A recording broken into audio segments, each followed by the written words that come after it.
बिस्मिल्लाहिर्रहमानिर्रहीम, अस्सलाम वालेकुम, my name is Mohammed Wais. तो आज की इस वीडियो के अंदर हम इस चीज़ के ऊपर डिस्कस करेंगे कि what is late shipment date.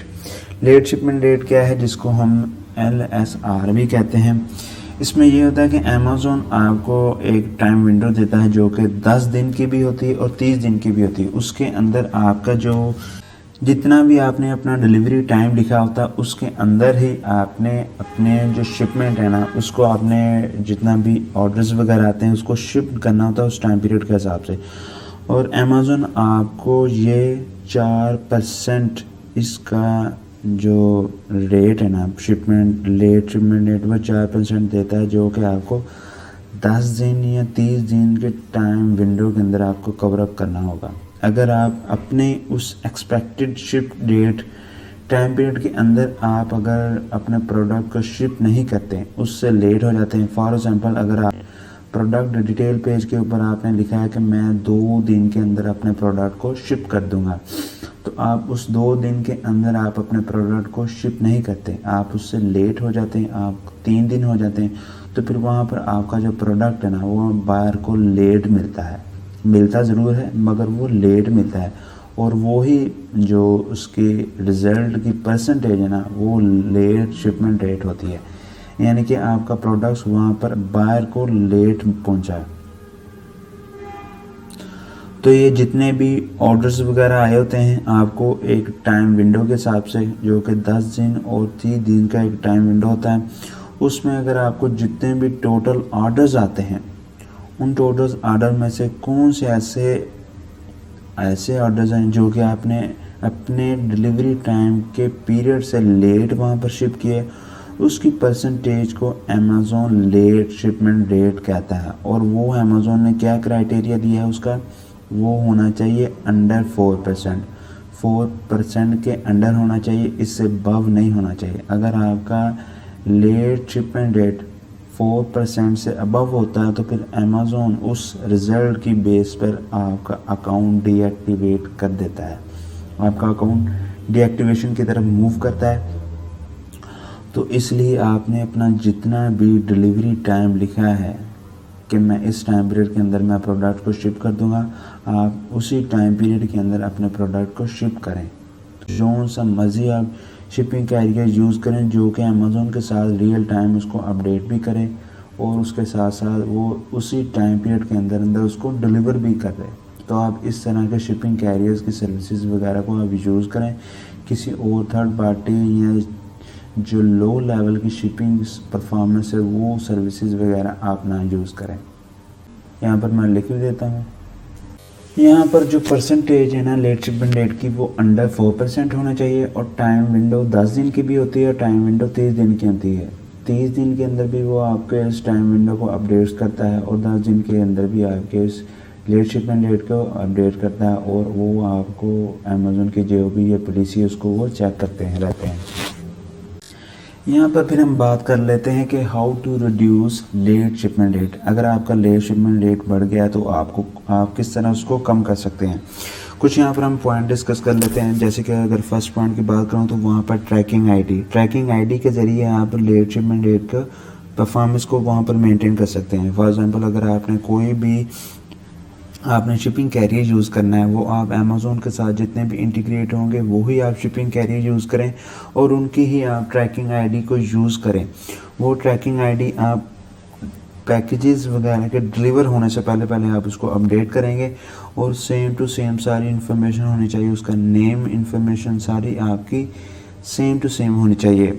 उसके बाद फिर आपने लेट शिपमेंट डेट को मेंटेन रखना है। मेंटेन यही है कि आप अपने इन्वेंट्री को ज़्यादा से ज़्यादा मैन्युफैक्चर करें कि आपके पास आउट ऑफ स्टॉक भी ना हो और आप उसको इजीली डिलीवर भी कर सकें, और कोई भी फास्टेस्ट जो डिलीवरी कैरियर है उसको ही आप यूज़ करें। उसके बाद फिर लेट शिपमेंट डेट का जो मैट्रिक है ना उसकी रिपोर्ट्स को आप टाइम टू टाइम वहाँ पर अपडेट करते रहें।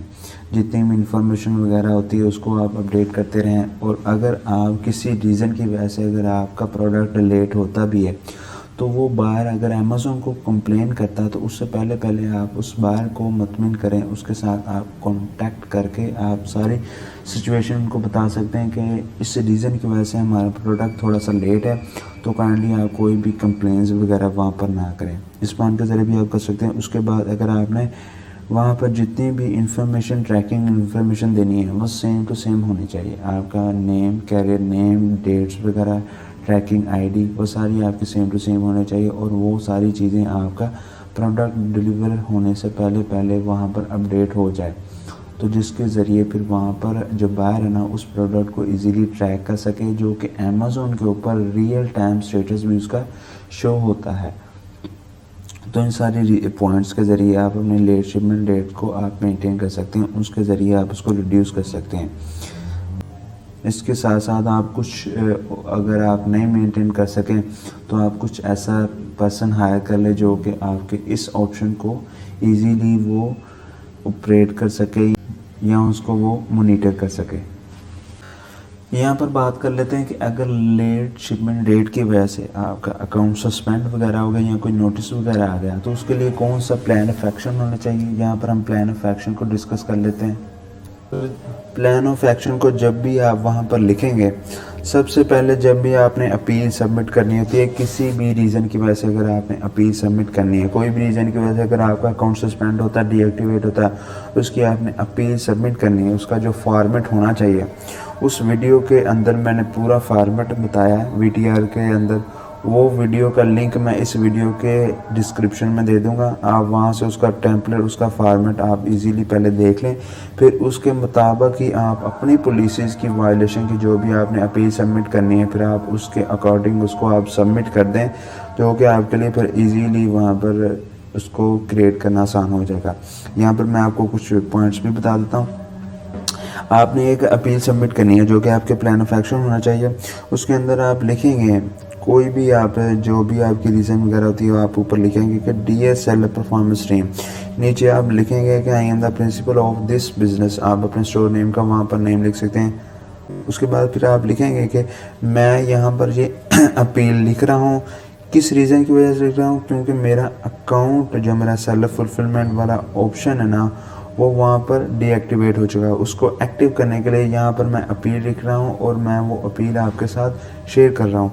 वहाँ पर आप कुछ लिखेंगे और किस रीज़न की वजह से हुआ है वो आप वहाँ पर लिखेंगे कि मैंने अमेज़ॉन के ऊपर लेट प्रोडक्ट्स वहाँ पर डिलीवर किए, जिस रीज़न की वजह से अमेज़ॉन ने मेरा जो फुलफिलमेंट वाला ऑप्शन है वो डीएक्टिवेट कर दिया है।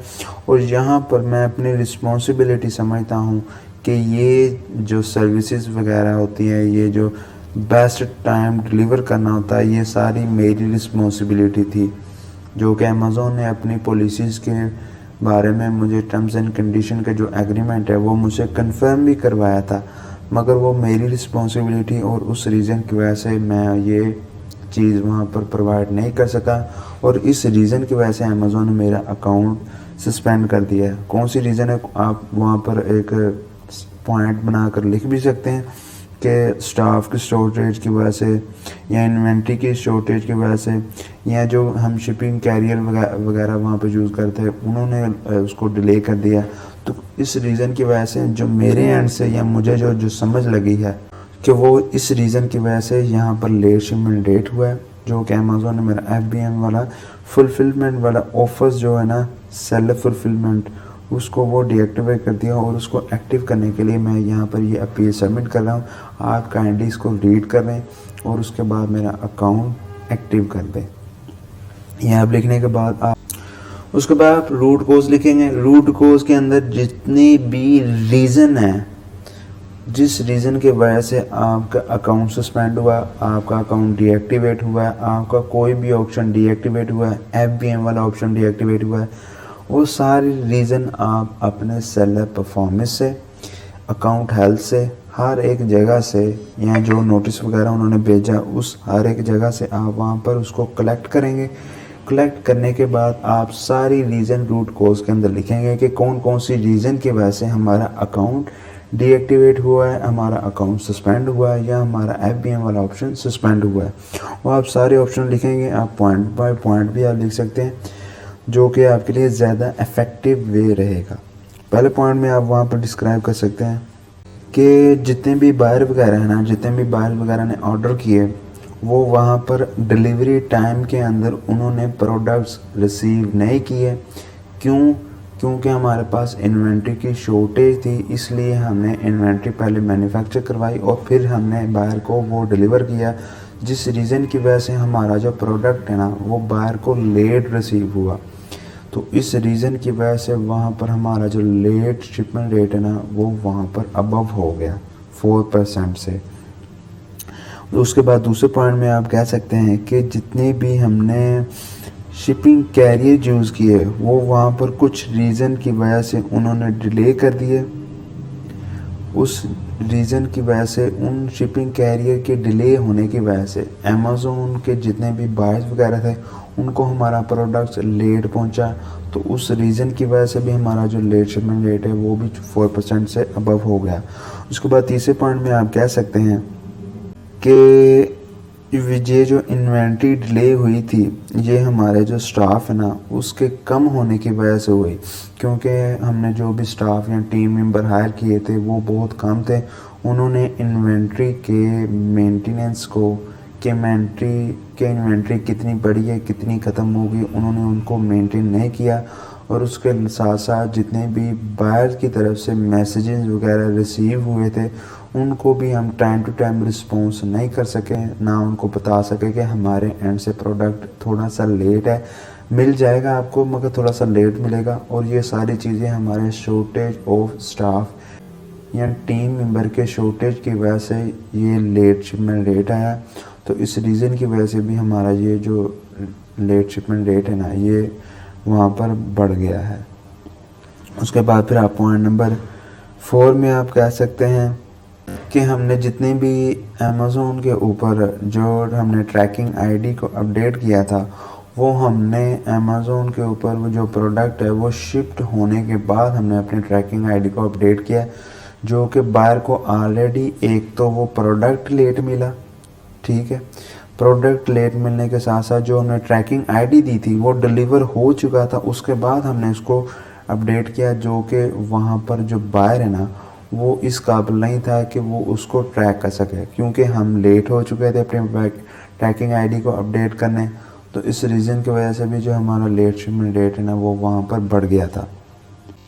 और ये क्यों हुआ था? ये जस्ट हमारे स्टाफ की कमी की वजह से हुआ था, क्योंकि वो अनट्रेंड थे इस पॉलिसीज़ के बारे में, इस चीज़ के बारे में वो अनट्रेंड थे, उनके पास इतना एक्सपीरियंस नहीं था। स्टाफ है मगर दूसरी चीज़ों में उनके पास एक्सपीरियंस है, मगर लेट शिपमेंट डेट के बारे में उनको एक्सपीरियंस नहीं था। उस रीज़न की वजह से भी वो वहाँ पर इस चीज़ को मेंटेन नहीं कर सकते।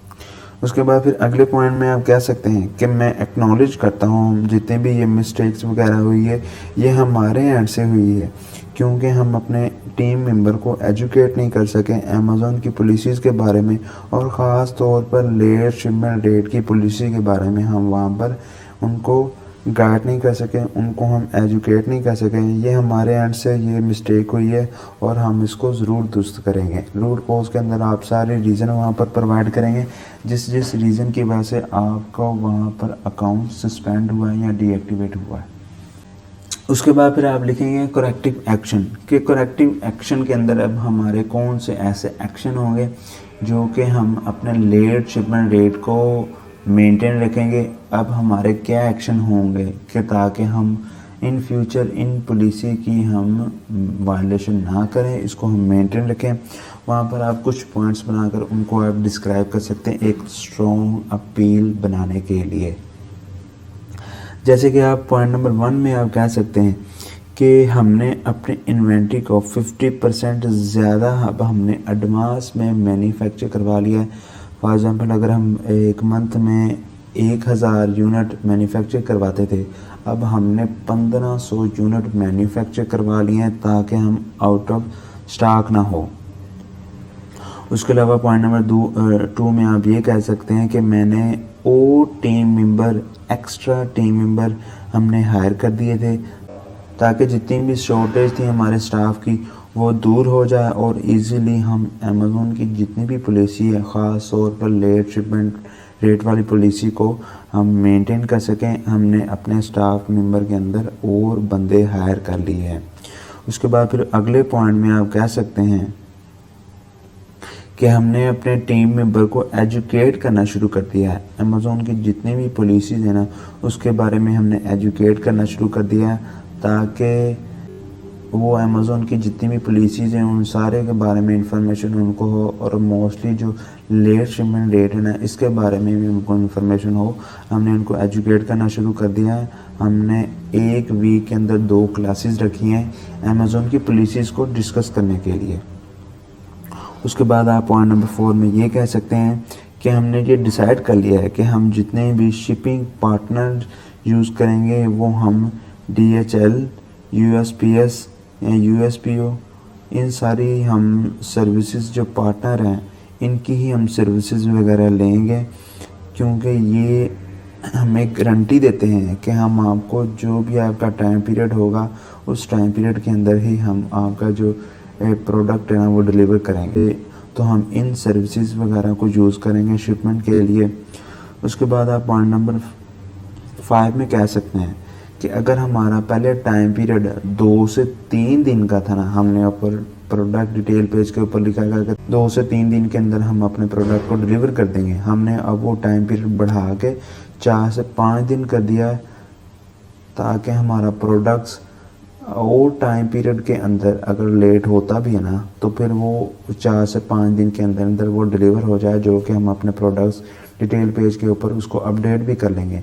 टाइम पीरियड हम बढ़ा देंगे, उसके साथ साथ हम शिपिंग को भी फास्ट कर देंगे, ताकि हम लेट शिपमेंट रेट की पॉलिसी की वायलेशन ना करें।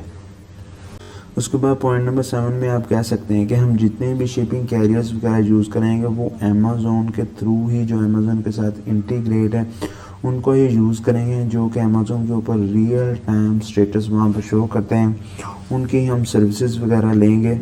को अगले पॉइंट में आप कहेंगे कि उसके अलावा हम अपने टीम मेंबर को एजुकेट कर रहे हैं, ट्रेन कर रहे हैं, वो कि आपके बायर जो कि अमेज़ॉन के जितने भी बायर्स वगैरह आएंगे उनके मैसेजेस को टाइम के हिसाब से और प्रोफेशनली आप उनके साथ बार्गेनिंग करें, उनके साथ आप बातचीत करें।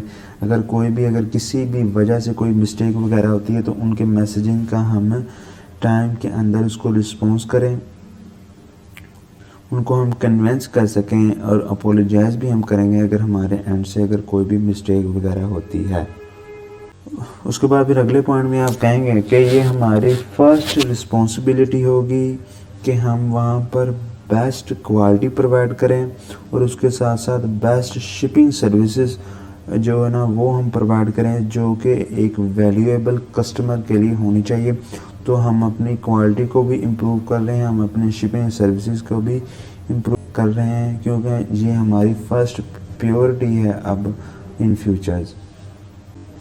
तो ऐसे कुछ आप पॉइंट्स लिख कर वहाँ पर आप डिस्क्राइब कर सकते हैं कि इन रीज़न की वजह से हमारा अकाउंट सस्पेंड हुआ था, अब हम ये एक्शन कर रहे हैं ताकि हम लेट शिपमेंट डेट की जो पॉलिसी उसकी वायलेशन वगैरह ना करें। तो इस तरह आप सारे करेक्टिव एक्शन के अंदर लिखेंगे, जो आप फ्यूचर में आप एक्शन करेंगे वो आप अमेज़ॉन को एक इत्मीनान में लेते हुए उस टीम को आप सारी चीज़ों आप डिस्क्राइब करेंगे। ये सारी चीज़ें लिखने के बाद फिर आप नीचे में लिखेंगे कि ये हमारे एंड से गलती होगी, हम एक्नॉलेज करते हैं और इन फ्यूचर हम ये कभी नहीं करेंगे। हम अपनी टीम मेंबर में और इजाफा कर रहे हैं और बढ़ा रहे हैं उनको, और उनको हम ट्रेन भी कर रहे हैं। हम अमेज़ॉन की किसी भी पॉलिसी की हम वायलेशन वगैरह नहीं करेंगे। तो काइंडली आप हमारी इस अपील को आप एक्सेप्ट करें और हमारा अकाउंट एक्टिव कर दें। तो आप नीचे लिख सकते हैं कि थैंक यू और अपना स्टोर नेम साथ लिख दे, और लिखने के बाद आप एक स्ट्रॉन्ग अपील को बनाएंगे। उसका फॉर्मेट या उसका टेम्पलेट कौन सा होना चाहिए वो मैं नीचे डिस्क्रिप्शन में एक लिंक प्रोवाइड कर दूंगा। उसके अंदर मैंने स्ट्रॉन्ग किस्म का एक प्लान ऑफ एक्शन बनाया है। तो उस तरह आप वहाँ पर लिखने के बाद वहाँ पर सबमिट करेंगे। परफॉर्मेंस के टैब के अंदर भी आप सबमिट कर सकते हैं। उसके अलावा फिर आप उस नोटिस के अंदर जो भी आपको ईमेल्स वगैरह आई होगी उसके अंदर भी लिंक प्रोवाइड किया होगा, उसके ज़रिए भी आप वो चीज़ें प्रोवाइड कर सकते हैं अपनी अपील्स वगैरह। तो इस तरह फिर आपका अकाउंट एक्टिव हो जाएगा। तो इस तरह आप एक स्ट्रॉन्ग अपील लिखने के बाद ही आप करेंगे। तो होपफुली आपको ये वीडियो पसंद आई होगी। अपना बहुत ज़्यादा ख्याल रखिएगा। Take care. अल्लाह हाफिज़।